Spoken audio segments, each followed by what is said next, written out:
निवासाय नित्याय परमात्मने बलभद्र सुभद्राभ्यां जगन्नाथाय ते नमः। वंशाकल्पतरुभ्यश्च कृपा सिन्धुभ्य च पतितानां पावनेभ्यो वैष्णवेभ्यो नमो नमः। जय श्री कृष्ण चैतन्य प्रभु नित्यानंद श्री अद्वैत गदाधर श्रीवासादि गौरभक्तवृंद। हरे कृष्णा कृष्णा कृष्णा हरे हरे, हरे राम राम राम हरे हरे। आजानुलंबित भुजो कनकावदातो संकीर्तनैकप्रीतरो कमलायताक्षो विश्वम्भरो द्विजवरो जुगधर्मपालो वंदे जगत्प्रियकरो करुणावतारो। हरे कृष्णा। तो आपनादेर सबाइके सश्रद्ध नमन, अनेक धन्यवाद যে আপনারা সবাই এখানে একত্রিতভূত হয়েছেন শ্রী গৌরাঙ্গ মহাপ্রভু সম্পর্কে শ্রবণ করার জন্যে। শিল প্রভুপাদ ইস্কন আচার্য যিনি ইস্কন প্রতিষ্ঠা করেছেন, যখন ইস্কন তৈরি করেছিলেন তখন তাকে জিজ্ঞেস করা হয়েছিল যে ইস্কনের প্রকৃত উদ্দেশ্য কী। তখন তিনি রূপ গোস্বামী এবং সনাতন গোস্বামী বিরচিত যে সমস্ত গ্রন্থ, বিশেষত সনাতন গোস্বামী বিরচিত যে গ্রন্থগুলি আছে সেখান থেকে একটি বিশেষ হরিভক্তি বিলাস বলে একটি গ্রন্থ আছে, সেখানে বলা হয়েছে যে স্মর্তব্য সততম বিষ্ণু বিস্মর্তব্য ন কদান উচিত, অর্থাৎ সবসময় সর্ব অবস্থায় কৃষ্ণকে মনে রাখা, কখনো কৃষ্ণকে না ভুলে যাওয়া। প্রত্যেকটি জিনিস যা কিছু আমরা করছি প্রত্যেকটা জিনিসের একটাই উদ্দেশ্য হওয়া উচিত, যাতে আমরা সবসময় সমসিদ্ধির হরিত ঔষণম অর্থাৎ শ্রী বিষ্ণুকে সন্তুষ্ট করতে পারি। এবং বিষ্ণুকে সন্তুষ্ট করার যে প্রক্রিয়া, তার প্রথম প্রক্রিয়াটি হচ্ছে, যেটাতে শুরু হয় সেটা হচ্ছে বিষ্ণুকে স্মরণ করা। নববিধা ভক্তির প্রথমটি হচ্ছে স্মরণ। এবং সেই জন্যে যত বেশি করে আমরা ভগবান সম্পর্কে শ্রবণ করব, তত বেশি করে আমরা ভগবানকে ভালোবাসতে পারব। সেই জন্যে শিল ভক্তি সিদ্ধান্ত সরস্বতী ঠাকুর প্রভুপাদ মহাশয় তিনি বলতেন, সংসারে বা পৃথিবীতে মানুষ দুঃখ পায় তার কারণ তারা কৃষ্ণ কথা কম করে বা কৃষ্ণ কথা কম শোনে, আর জড়জাগতিক আলোচনা বা জড়জাগতিক বিষয় তাদের মনোবৃত্তি অনেক বেশি আসক্ত হয়ে থাকে। তো সেই জন্য ভক্তি সিদ্ধান্ত সরস্বতী ঠাকুর প্রভুপাদ মহাশয় তিনি বলতেন যে জড়জগতে সব কিছু প্রাচুর্য মাত্রায় রয়েছে, শুধু একটা জিনিসই নেই, সেটা হচ্ছে কৃষ্ণ কথা। এবং এই কৃষ্ণ কথা যতক্ষণ পর্যন্ত হতে থাকবে সেটা হচ্ছে আশীর্বাদ। সৌভাগ্যবশত ভারতবর্ষ হচ্ছে এমন একটি দেশ যেখানে সমুদ্র হিমাচল যতদিন পর্যন্ত হিমালয়ের হেমবাহগুলো থেকে এই পবিত্র নদীগুলি, বিশেষত গঙ্গা, প্রবাহিত হয়ে গঙ্গাসাগরে মিলিত হবার জন্যে তিনি এগিয়ে যাবেন। এবং যতক্ষণ পর্যন্ত ভারতবর্ষের গৃহে গৃহে রামায়ণ, মহাভারত, ভগবদ্গীতা, শ্রীমদ্ ভাগবতম, চৈতন্য চরিতামৃত, চৈতন্য ভাগবত, চৈতন্য মঙ্গল এবং ভক্তিশাস্ত্রের যে সমস্ত অত্যন্ত অমৃতময় যে সমস্ত গ্রন্থগুলির অধ্যয়ন এবং ব্যাখ্যা এবং আলাপ আলোচনা চলবে, ততক্ষণ পর্যন্ত এই ভারতবর্ষ তথা পৃথিবীর কল্যাণ সাধন হবে। এবং সেই জন্যে বলা হয় যে প্রত্যেকটা ব্যক্তির, মানুষ হয়ে যখন কেউ জন্মগ্রহণ করে, আচার্য বলছেন যে পুনরপি জননম পুনরপি মরণম পুনরপি জননী জঠরে শয়নম অহি সংসারে বহু দুস্তারে কৃপা পর হে রিমুরারে। প্রতিবার আমরা জন্মগ্রহণ করি বিভিন্ন জনিতে, 84 লাখ প্রাণ যাচ্ছে, প্রাণী আছে, কিন্তু বহুনাম জন্মনাম অন্তে জ্ঞানবান প্রপদ্যতে বাসুদেব সর্বমিতি মহাত্মা সুদুর্লভ।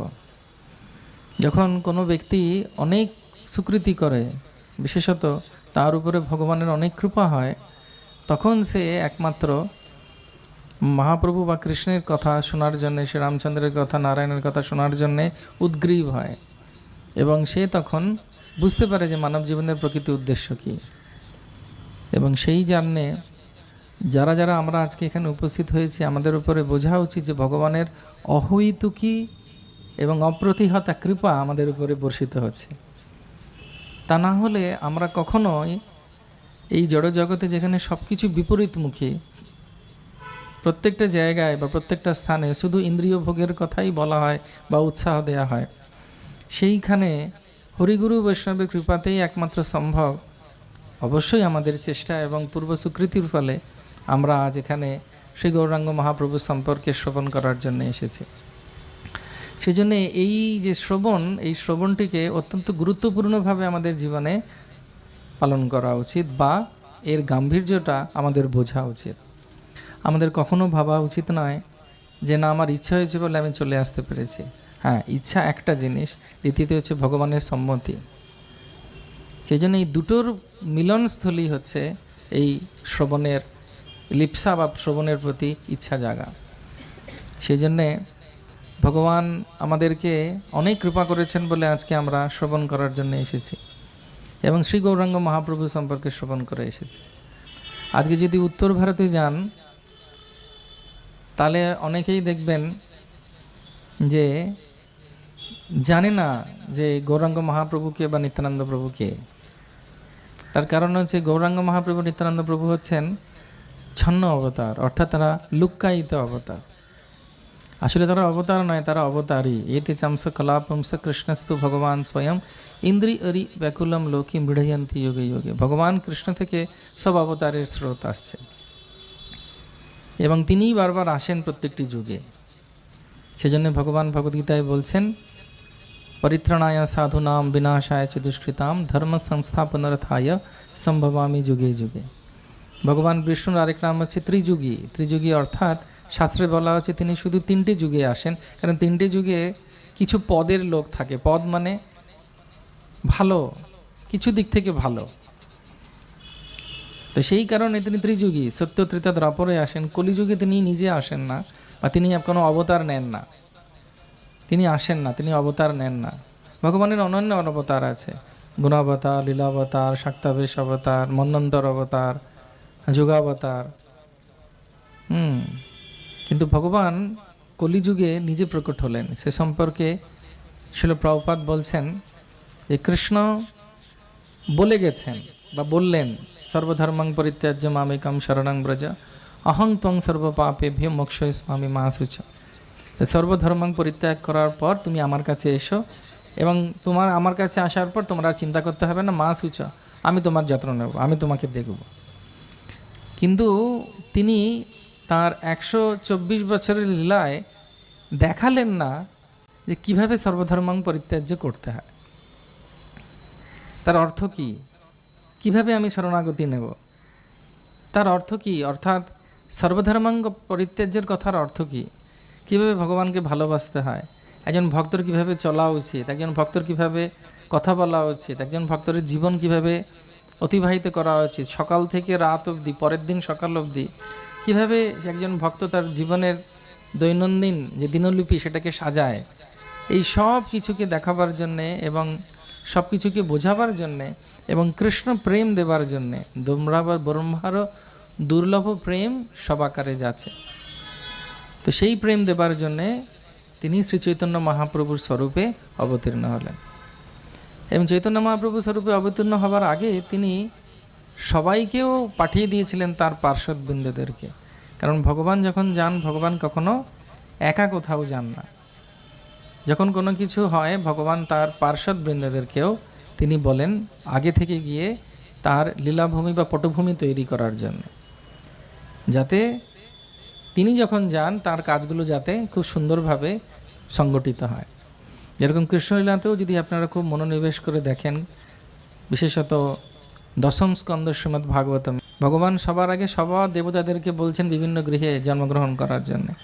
আমরা যদি রামায়ণ অধ্যয়ন করি, রামায়ণে দেখব যে ভগবান তার যে চতুর্দুয়ার আছে এবং তার যে প্রথম প্রকাশ অনন্ত, বাসুদেব, শঙ্কর্ষণ, অনিরুদ্ধ, তাদেরকে বললেন তোমরা বিভিন্ন জায়গায় আমরা একসঙ্গে একটি পরিবারে অবতীর্ণ হব। তার আগে তিনি দেবতাদের, গন্ধর্বদের সব জায়গায় বললেন যে বিভিন্ন বানর কুলে, ভল্লুক কুলে বিভিন্ন জায়গায় গিয়ে জন্মগ্রহণ করার জন্য বললেন। ঠিক সেইভাবেই শ্রী চৈতন্য মহাপ্রভু আসার আগেও, চৈতন্য মহাপ্রভুর আগে তিনি তার পার্শ্বদবৃন্দদেরকে আগে পাঠিয়ে দিয়েছিলেন।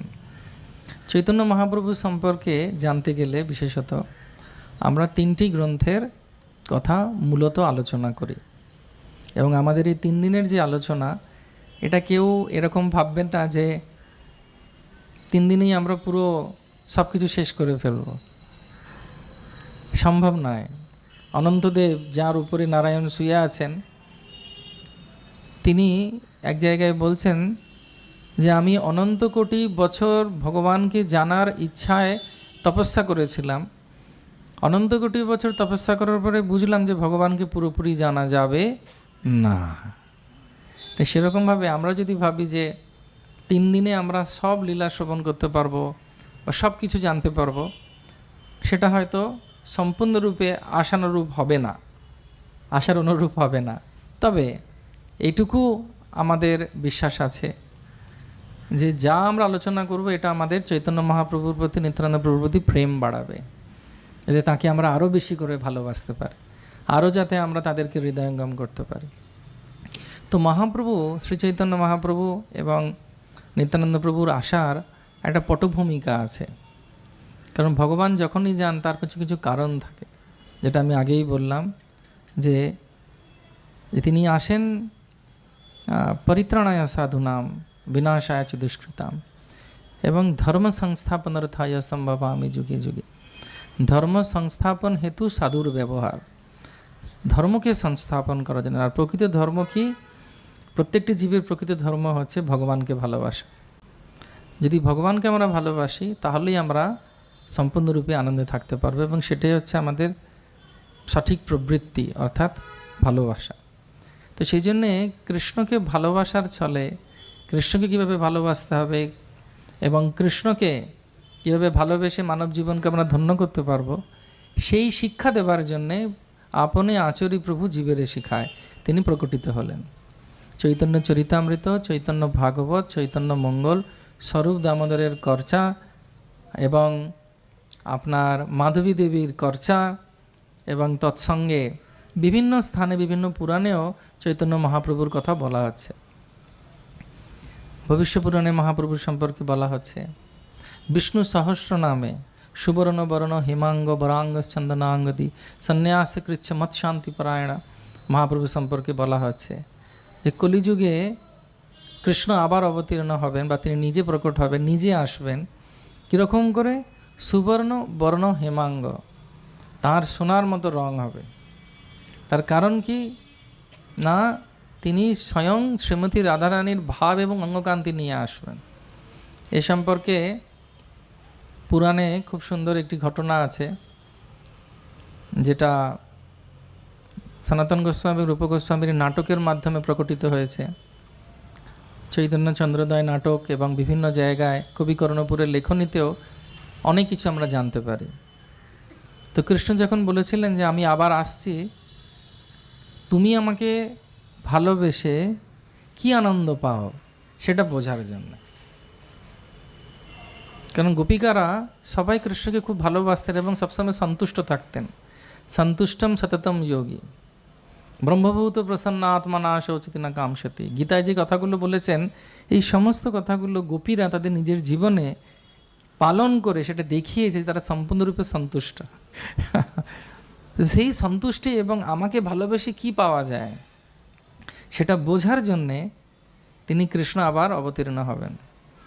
তখন রাধারানী ওনাকে জিজ্ঞেস করছেন যে আপনি যে অবতীর্ণ হবেন তাহলে কীরকম হবে এবারে? তখন বলছেন আমি নাচবো, আমি গাইবো, আমি পড়ে যাব, হাহাকার করব, মাটিতে আছড়াবো, দেওয়ালে মাথা ঠুকবো। তখন শ্রীমতী রাধারানী বললেন যে ঠিক আছে, তাহলে তো আপনার অনেক কষ্ট হবে, তা আমি আপনার বহির আবরণটা আমি হব, যাতে সেই ব্যথাগুলো আমি পাই। হরে কৃষ্ণ। কৃষ্ণ অবতার নামের প্রভাবে করিল জগৎ নিস্তার। কৃষ্ণ বর্ণং, তিনি নিজে কৃষ্ণ, কিন্তু আসবেন কিভাবে? কৃষ্ণ বর্ণম তৃষা কৃষ্ণ। তৃষা মানে হচ্ছে গায়ের রংটা, কিন্তু কৃষ্ণবর্ণ নয়। গায়ের রংটা কী রং? গৌরবর্ণ। ত্রিকা কৃষ্ণ সাঙ্গ পাঙ্গস্থ পার্শ্বদম, তিনি একা আসবেন না, তিনি সবাইকে নিয়ে আসবেন।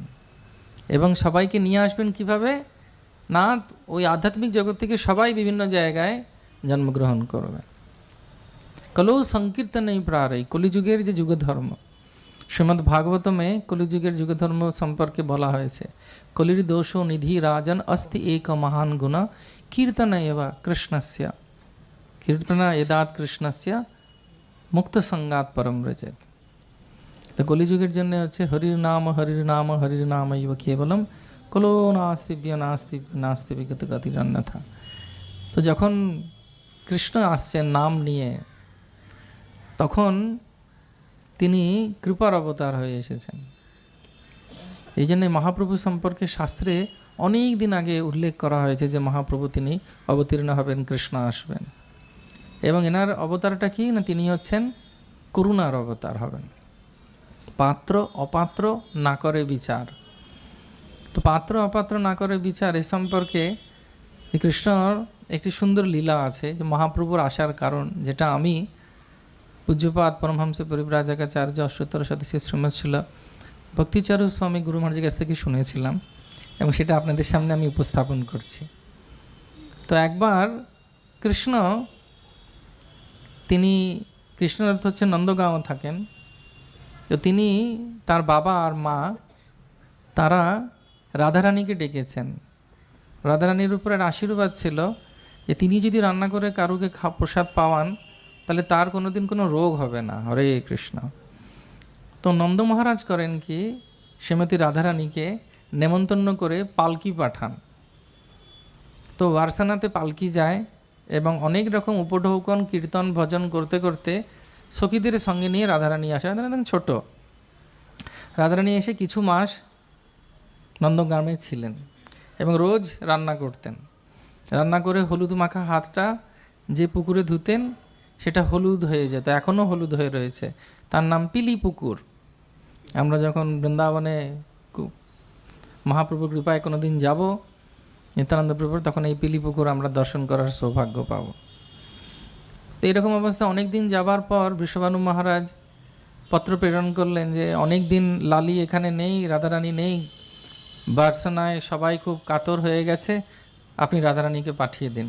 তো রাধারানীর সঙ্গে আরও অনেক উপহার, উপঢৌকন, জামা কাপড়, বস্ত্র, অলঙ্কার, হিরে মতি, হরে কৃষ্ণ, খাবার দাবার সব কিছু দিয়ে পালকির সঙ্গে সঙ্গে অনেক ঘোড়া গরু, এনারা সেই সময় অনেক ধনী পরিবার। এনারা রাধারানীর বাড়িতে 13 লাখ গরু ছিল, নন্দবাবার 9 লাখ গরু ছিল, আর আমাদের একটাও নেই। আগেকার দিনে কে কত ধনী সেটা বোঝা যেত কার কাছে কত গাভী আছে, গোধন। তো যখন রাধারানী ফিরে এসেছেন তো তখন সভা হয়েছে এরকম, আপনারা যেরকম বসে আছেন। হ্যাঁ, কি হলো ওখানে, কি হলো? কারণ ওরা কেউ যায়নি, শুধু রাধারানীকে নেমন্তন্ন করা হয়েছিল। নেমন্ত্রণতে আবার কার্ডে থাকে না 4 জন যাবেন, যেমন আপনাদের কার্ডে আছে একটা কার্ডে 1 জন আসবেন, জায়গা কম বা কোনো কোনো পরিস্থিতিতে এরকম থাকে। তো যারা ভদ্র তারা সেটাকে পালন করে। তো রাধারানীর সঙ্গে কয়েকজন সখীকে ডেকেছে, ওনারাই গেছেন। তো সবাই বসে জিজ্ঞেস করছে রাধারানীকে যে কেমন হলো, কি হলো, সব ঠিক ছিল? যে কৃষ্ণ যেখানে পূর্ণ, ওং পূর্ণমদ পূর্ণমিদাৎ পূর্ণাৎ পূর্ণাৎ মুদচ্যতে পূর্ণস্য পূর্ণমাদায় পূর্ণমেবাবশিষ্যতে। তো তিনি হচ্ছেন পূর্ণ, তার জায়গা পূর্ণ, তার ধাম পূর্ণ, সব কিছু হচ্ছে সম্পূর্ণ, সেখানে তো কোনো দোষ বা খুঁত থাকতে পারে না। তাহলে তোমরা জিজ্ঞেস করছো কেন সব ঠিক ছিল কি না? তখন রাধারানী অনেক কিছু বলার পর বলছেন না, একটা কিন্তু সমস্যা ওখানে আছে। তখন বলছে কীরকম সমস্যা আছে? বলছে একটা সমস্যা হচ্ছে রোজ সকালবেলা কৃষ্ণ নিজের হাতে করে যশোদা মাই কিছু বানিয়ে দেন, সেটা উনি সবাইকে দান করেন। অন্ন হোক, পায়েস হোক, মিষ্টি হোক, কি ফল হোক, কিছু উনি দান করেন। আর তখন ওখানে নিয়ম হচ্ছে নন্দগ্রামে কাউকে পাত্র নিয়ে যেতে হবে, গ্লাস হোক, বাটি হোক, থালা হোক, কলা পাতা হোক, শালপাতা হোক, কিছু না কিছু নিয়ে যেতে হবে, তা নাহলে কৃষ্ণ ওটাতে কিছু দেন না। এটা আমার ভালো লাগেনি। যার কাছে থালা নেই কৃষ্ণ বলেন না, ফিরে যাও। কৃষ্ণ হচ্ছেন পরম পুরুষোত্তম, কার কাছে পাত্র আছে আর কার কাছে পাত্র নেই সেটা বিচার করা কৃষ্ণের উচিত নয়, তার অনেক স্থান উপরে। তো সেই জন্যে সংস্কৃত ভাষায় পাত্রের আরেকটা অর্থ হচ্ছে ব্যক্তি। পাত্র বলে না, পাত্র পাত্রী, হ্যাঁ অনেকে দেয়, ওইভাবেই বিবাহ বন্ধনে বন্ধিত হয় পাত্র পাত্রী।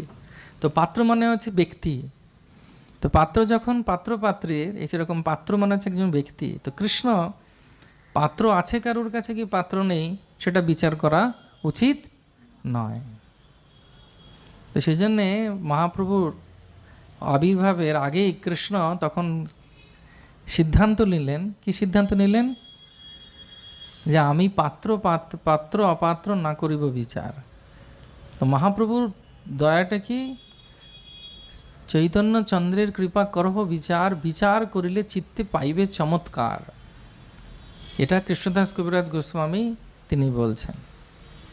তো সেই জন্যে রাধারানীর কথা যখন কৃষ্ণ শুনলেন যে রাধারানী এরকম বলেছে, তখন তো আর SMS বা হোয়াটসঅ্যাপ কোনো স্ট্যাটাসে কেউ দিতে পারতো না, তখন খবর মুখে মুখে ছড়াতো।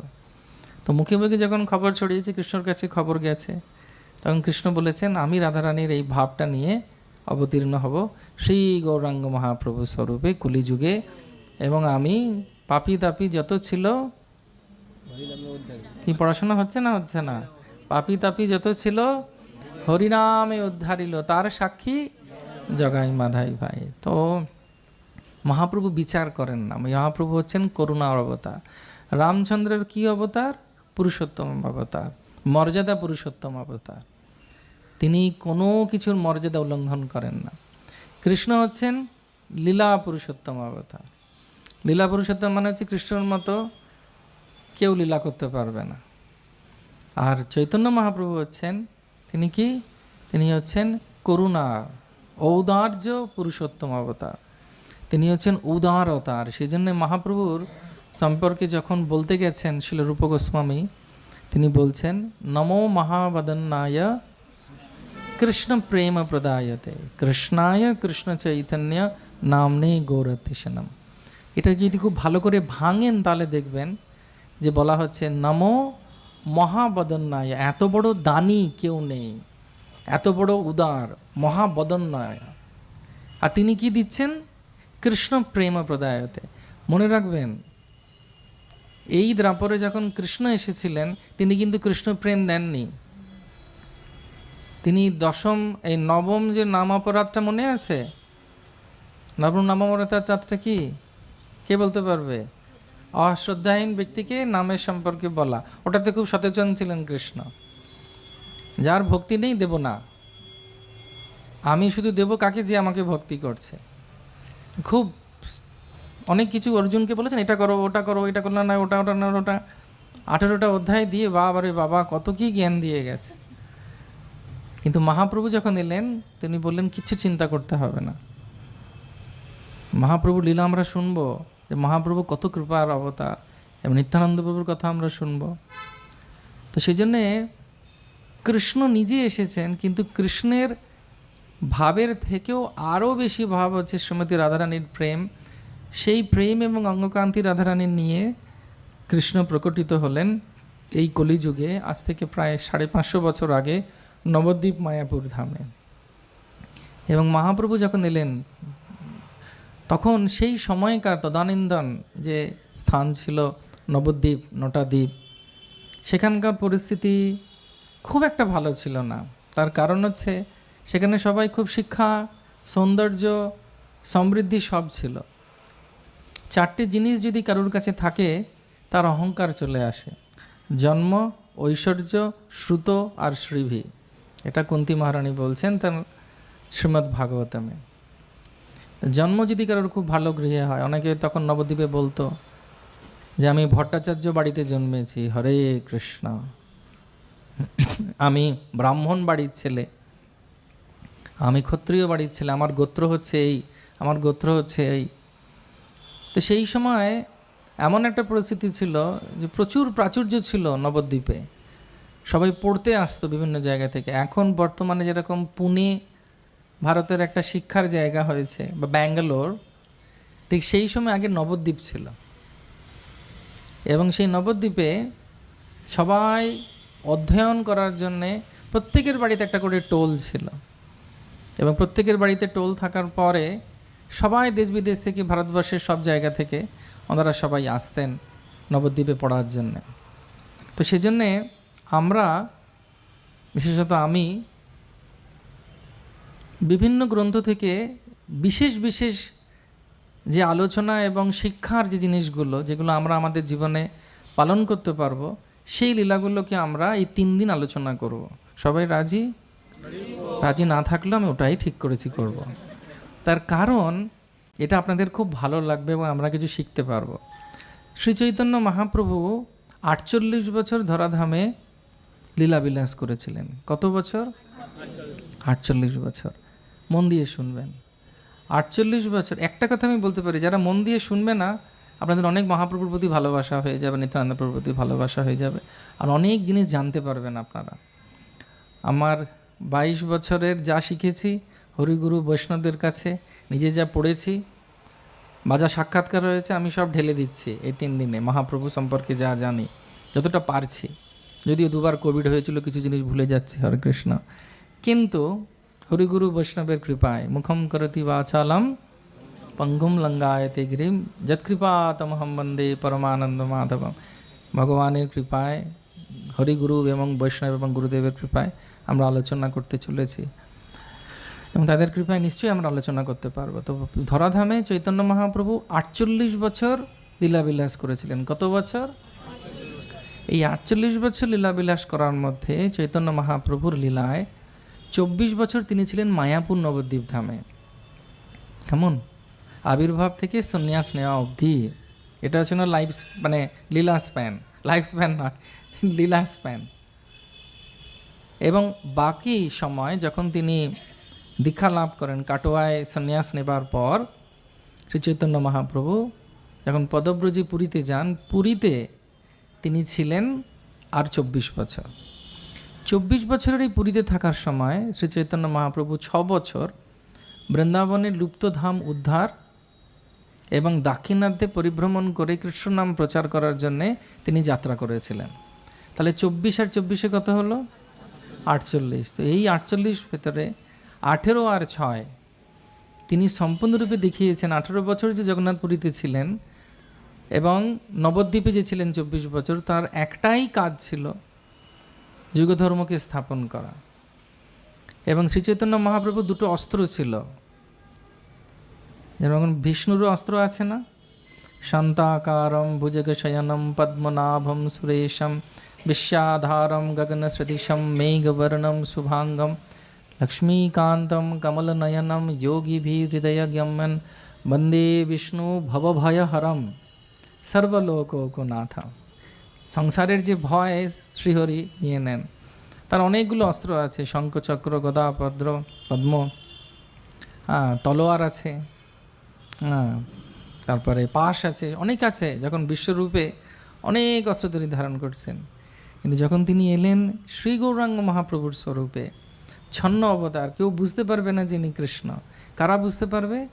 যজন্তিহি সুমেধ সাহা, এদের বুদ্ধি আছে, আপনাদের মতো যারা হরে কৃষ্ণ, আইকিউ যাদের অনেক, বুদ্ধি যাদের অনেক, তারা বুঝতে পারবে, ও এটা তো কৃষ্ণ, এত অন্য কেউ হবে না, এ তো নিশ্চয়ই স্বয়ং কৃষ্ণ এসেছে। তো সেই জন্যে মহাপ্রভুর 2টো অস্ত্র ছিল, শাস্ত্রে বলছে। শুনতে চান অস্ত্র 2টো কি? একটা হচ্ছে নাম, হরে কৃষ্ণ কৃষ্ণ কৃষ্ণ হরে হরে, হরে রাম রাম রাম হরে। গায়ে গোরা চাঁদ মধুর স্বরে, হরে কৃষ্ণ হরে হরে। তো মহাপ্রভুর প্রথম যে অস্ত্র, সে অস্ত্রটি হচ্ছে এই নাম, আর দ্বিতীয় হচ্ছে তার সৌন্দর্য। মহাপ্রভুকে যে একবার দেখতো সে পাগল হয়ে যেত, আমি কি দেখলাম। যখন কেউ ভাবুন, কেউ সুন্দর বা সুন্দরী কেউ কোনো সভাকক্ষে আসে, নক্ষত্রের মণ্ডলে চন্দ্রের যেন উদয় হয়েছে, হরে কৃষ্ণ, তখন মনে হয় বাবা, অনেকের এই চোয়ালটা বড় হয়ে নিচের দিকে নেমে যায়, কি সুন্দর দেখতে। এবং চিন্তা করুন, কৃষ্ণ যে কালো, তাকে কত সুন্দর দেখছে। যে গোপীরা বলছে যে বৃন্দাবনে কেশিঘাটে যেও না, যদি জড়জাগতিক আসক্তি থাকে, সব আসক্তি নন্দের ছেলে নিয়ে নেবে, ওর এই ত্রিভঙ্গ স্বরূপে যদি তুমি দেখতে পারো। মাথায় ময়ূরপুচ্ছ, হাতে বাঁশি, কোমর বেঁকা, আর টেরিয়ে টেরিয়ে তাকিয়ে আছে, অনেকটা আমাদের গিরিধারীর মতো। একবার চোকাচোকি হয়ে গেলে সর্বনাশ, সর্বনাশ হয়ে যায়। কী সর্বনাশ হবে? ব্যাঙ্ক অ্যাকাউন্ট আর মনে থাকবে না, পিন নম্বর ভুলে যাবে, ক্রেডিট কার্ড কোথায় রেখে দিয়েছে বলে দেবে। তখন সবসময় মনে হয় আমি কখন আবার ওনাকে দেখব।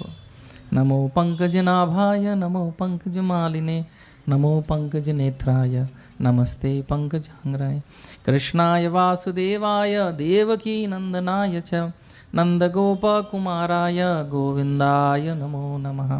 হরে কৃষ্ণ কৃষ্ণ কৃষ্ণ হরে হরে, হরে রাম রাম রাম হরে হরে। ওই জন্য কৃষ্ণ যদি কালো হয়ে এত সুন্দর হয়, রাধারানী নাম দিয়েছিলেন ওনার কালো সোনা। রাধারানী রাধা কালো সোনা নাম রাখে রাধা বিনোদিনী। কালো সোনা, সোনা যদি কালো হয়, আমি জানি না কীরকম দেখতে হবে, কৃষ্ণর মতো হবে হয়তো। রাধারানী নাম রেখেছেন কালো সোনা, নাম রাখে রাধা বিনোদিনী। এবার সেই কৃষ্ণ যখন ফর্সা হয়ে যাচ্ছে,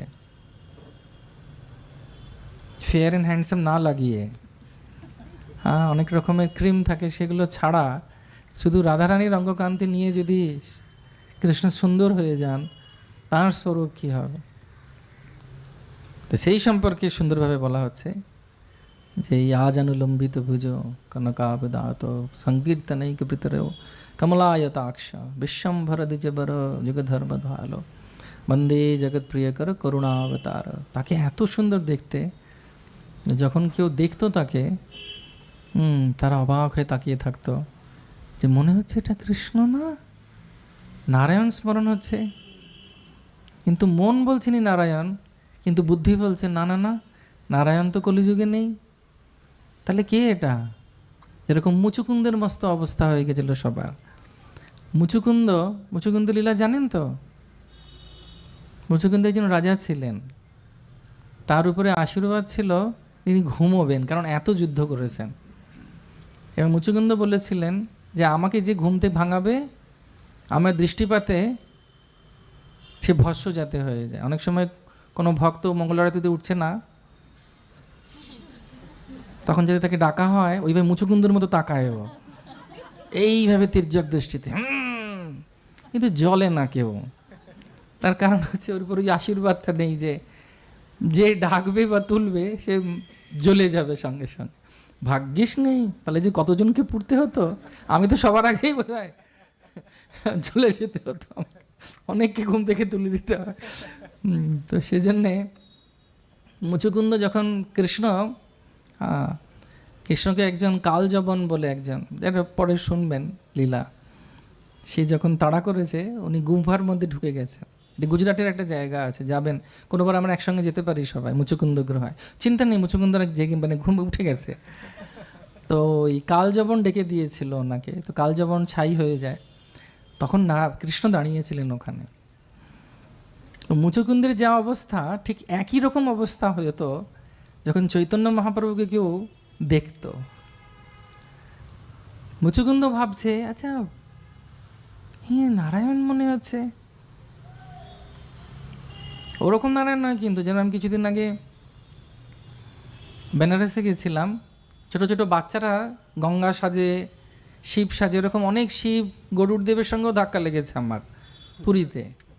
সেজে গুজে যাচ্ছে যেমন খুশি সাজয়। তা আমি পুরী গিয়েছি রথের সময়, রথের পরে, তো হঠাৎ ধাক্কা লেগে গেছে, দেখি পেছনে কে, গরুর দেব। গুরুদেব বলছে ধাক্কা মারলে কেন? বাবা ক্ষমা করবে। তো একজন জনৈক ব্যক্তি সেজেছে, কিন্তু এটা সাজলে বোঝা যায় যে সেজেছে। যখন স্বয়ং নারায়ণ প্রকট হন, তখন মুচুকুন্দ, যেহেতু তিনি অনেক বড় বৈষ্ণব ছিলেন রাজা, উনি মেলাচ্ছেন, টিকমার্ক করে না, আচ্ছা কৌস্তবমণি আছে, বৈজন্তী-মালা আছে, হলুদ কাপড় পরেছে, শ্রীবৎস চিহ্ন আছে, ভৃগু চিহ্ন আছে, হ্যাঁ তো এ তো মনে হচ্ছে কৃষ্ণ। ঠিক একই রকমভাবে কলিযুগে যখন চৈতন্য মহাপ্রভু অবতীর্ণ হলেন গৌরাঙ্গ, তখন সবার এরকম ভাব বিকার হতো সবাই মন চাইতো যে বলতে তিনি নারায়ণ, কিন্তু তিনি নিজে সবার কাছে প্রকট করছেন না। যজন্তেহি, বলুন জোরে, সুমেধ সাহা। এবং যতক্ষণ না পর্যন্ত কেউ ভক্ত হচ্ছে, মহাপ্রভু তার কাছে নিজেকে প্রকট করবেন। এটা শুনে আবার দেখে আনন্দ লাগছে যে সবার উপরে আপনাদের মহাপ্রভুর করুণা হয়েছে। তা নাহলে এত সুন্দরভাবে শুনতে পারতেন না, ইচ্ছে হতো না শুনতে, চ্যানেল চেঞ্জ করতে ইচ্ছে হতো, মনে হতো যেন এটাকে উড়িয়ে দিই, আর না এটা না, আরেকটা কিছু দেখি। মহাপ্রভুর যার উপরে কৃপা হয়েছে, বৈষ্ণবের যার উপর কৃপা হয়েছে, তারা এরকম শুনতে চায়, আরও বলো, আরও বলো, আরও বলো। তো চৈতন্য মহাপ্রভু যখন প্রকট হবেন, তখন কলিযুগ, ভয়ঙ্কর কলিযুগ শুরু হয়েছে। এবং নবদ্বীপের মানুষদের কি অবস্থা এবং তদানীন্তন কি অবস্থা, সেটা আমরা চৈতন্য ভাগবতের 2য় অধ্যায় থেকে আমরা একটু শুনব। যে মহাপ্রভুর আবির্ভাব এবং মহাপ্রভুর আগে কৃষ্ণ তো বললেন ঠিক আছে আমি যাব, সবাইকে বললেন তুমি তোমরা যাও বিভিন্ন জায়গায়। তো আমরা এখন চৈতন্য ভাগবত থেকে একটু পড়ব। একটু আমরা চৈতন্য ভাগবত পড়ার আগে একটু গান গাই। জয় জয় শ্রী চৈতন্য জয় নিত্যানন্দ, জয় জয় শ্রী চৈতন্য জয় নিত্যানন্দ, শ্রী অদ্বৈত চন্দ্র জয় গৌর ভক্ত বৃন্দ, শ্রী অদ্বৈত চন্দ্র জয় গৌর ভক্ত বৃন্দ। জয় জয় শ্রী চৈতন্য জয় নিত্যানন্দ, জয় জয় শ্রী চৈতন্য জয় নিত্যানন্দ, শ্রী অদ্বৈত চন্দ্র জয় গৌর ভক্ত বৃন্দ, শ্রী অদ্বৈত চন্দ্র জয় গৌর ভক্ত বৃন্দ। জয় জয় শ্রী চৈতন্য জয় নিত্যানন্দ, জয় জয় শ্রী চৈতন্য জয় নিত্যানন্দ, শ্রী অদ্বৈত চন্দ্র জয় গৌর ভক্ত বৃন্দ, শ্রী অদ্বৈত চন্দ্র জয় গৌর ভক্ত বৃন্দ। শ্রী চৈতন্য ভাগবত 2য় অধ্যায়। জয় জয় মহাপ্রভু শ্রী গৌর সুন্দর, জয় জগন্নাথ পুত্র মহামহেশ্বর, জয় নিত্যানন্দ গদাধরের জীবন, জয় জয় অদ্বৈতাদি ভক্তের শরণ। সবাইকে প্রার্থনা করছেন বৃন্দাবন দাস ঠাকুর। বাংলা সবাই বোঝেন তো? ভক্ত গোষ্ঠী সহিত গৌরাঙ্গ জয় জয়, শুনিলে চৈতন্য কথা ভক্তি লভ্য হয়। তো চৈতন্য কথা শুনলে কি হয়? ভক্তি লাভ হয়। ভক্তি চাই? ঠিক আছে।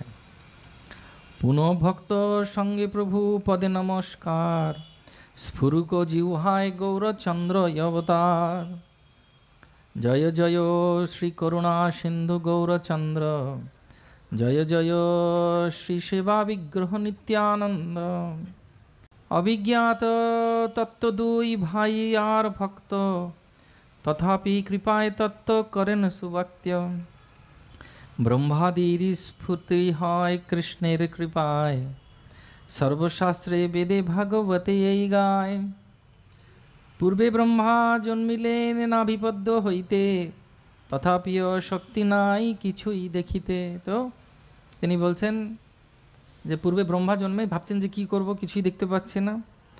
তবে যবে সর্বভাবে লইলা শরণ, তবে প্রভু কৃপা দিলেন দর্শন। তবে কৃষ্ণ কৃপায় স্ফুরিল সরস্বতী, তবে সে জানিলা সর্ব অবতার স্থিতি। হেন কৃষ্ণ চন্দ্রে দুর্গেয় অবতার, তান কৃপা বিনিকার শক্তি জানিবার। অচিন্ত অদ্যম্য কৃষ্ণ অবতার লীলা, সেই ব্রহ্মা ভাগবতে আপনে কহিলা। বোঝা গেছে? বলছে ব্রহ্মা যদি এত কষ্ট করে কৃষ্ণকে বুঝতে না পারে, তাহলে কৃষ্ণের কৃপা ছাড়া, গৌরাঙ্গের কৃপা ছাড়া আমরা ওনাকে জানবো কেমন করে? কোনো হেতু কৃষ্ণচন্দ্র করে অবতার, কার শক্তি আছে তত্ত্ব জানিতে তাহার। তথাপি শ্রী ভাগবতে গীতায় যে কয়, তাহা লিখি যে নিমিত্তে অবতার হয়। তারপরে তিনি বলছেন যে কেন ভগবান অবতীর্ণ হন।